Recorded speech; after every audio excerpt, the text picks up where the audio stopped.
गोकुल के आंगन में खेलता एक बालक, जो देखने में बिल्कुल साधारण था, लेकिन जिसके अस्तित्व से कंस की नींद उड़ चुकी थी। जब बुराई ने तूफान का रूप धारण किया और एक राक्षस आसमान से उसे छीन ले गया, तब उस नन्हे बालक ने बिना शस्त्र, बिना क्रोध अपनी लीला से ये सिद्ध कर दिया कि जब ईश्वर स्वयं अवतरित हों, तो सबसे भयानक चक्रवात भी उनके सामने टूट जाते हैं। जब कंस को शक्टासुर के विनाश की खबर मिली, तो वो और भी अधिक क्रोधित और व्याकुल हो गया। उसने समझ लिया कि गोकुल का ये बालक कोई साधारण शिशु नहीं है।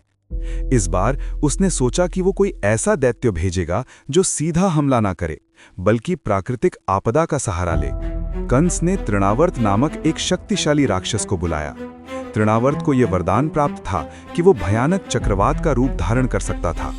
कंस ने उसे आदेश दिया कि वो गोकुल जाकर बालकृष्ण को उठाकर आकाश में ले जाए और उन्हें नीचे पटककर मार डाले। माता यशोदा बालकृष्ण को अपनी गोद में लेकर बैठी थी। अचानक उन्हें कन्हैया का भार बहुत अधिक महसूस होने लगा, जैसे वे किसी विशाल पर्वत को उठा रही हों। विवश होकर उन्होंने बालक को आंगन में बैठा दिया और स्वयं घर के काम में लग गईं। तभी अचानक मौसम बिगड़ने लगा।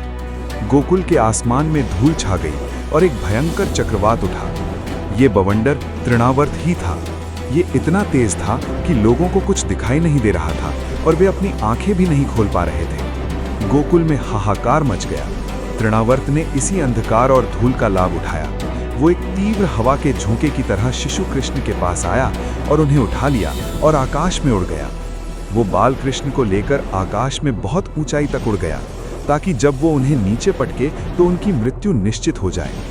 यशोदा मैया डर और शोक से चिल्लाने लगी। जैसे ही तृणावर्त बालकृष्ण को लेकर आकाश में उड़ा, कृष्ण ने अपनी दिव्य लीला शुरू कर दी। उन्होंने अचानक अपना वजन बहुत बढ़ा लिया। तृणावर्त ने जितना बल लगाया, कृष्ण का भार उतना ही अधिक होता गया, जिससे राक्षस के लिए उन्हें उठाना असंभव हो गया। कृष्ण ने अपने छोटे से हाथों से तृणावर्त का गला कसकर पकड़ लिया। तृणावर्त का दम घुटने लगा। वो लाख कोशिश करने पर भी बालकृष्ण को अपने शरीर से अलग नहीं कर सका। भार और दम घुटने के कारण तृणावर्त की शक्ति क्षीण हो गई और उसका बवंडर का रूप टूट गया। अंततः तृणावर्त बालकृष्ण को अपने गले से चिपकाए हुए एक विशाल शिला की भांति गोकुल की एक चट्टान पर जा गिरा। गोकुलवासी दौड़कर उस जगह पहुंचे जहां राक्षस गिरा था। उन्होंने देखा कि विशाल पत्थर जैसे तृणावर्त के शव के ऊपर बालकृष्ण सुरक्षित और मुस्कुराते हुए खेल रहे थे। यशोदा मैया ने दौड़कर अपने लल्ला को गोद में उठाया और प्रेम से उन्हें चूमा। गोकुलवासी फिर से आश्चर्यचकित हुए। उन्होंने समझा कि कोई साधारण शिशु इतना बड़ा राक्षस को नहीं मार सकता। ये बालक सचमुच दैवीय है और इसकी रक्षा स्वयं नारायण कर रहे हैं। ये कथा दर्शाती है कि भगवान की लीला अकल्पनीय है। जब बुराई अपनी सबसे शक्तिशाली और दुर्जेय रूप में आती है, तो भी ईश्वर उसे एक क्षण में नियंत्रित कर सकते हैं। जिस तूफान ने पूरे गोकुल को हिला दिया था, आज वही धरती पर मौन पड़ा है।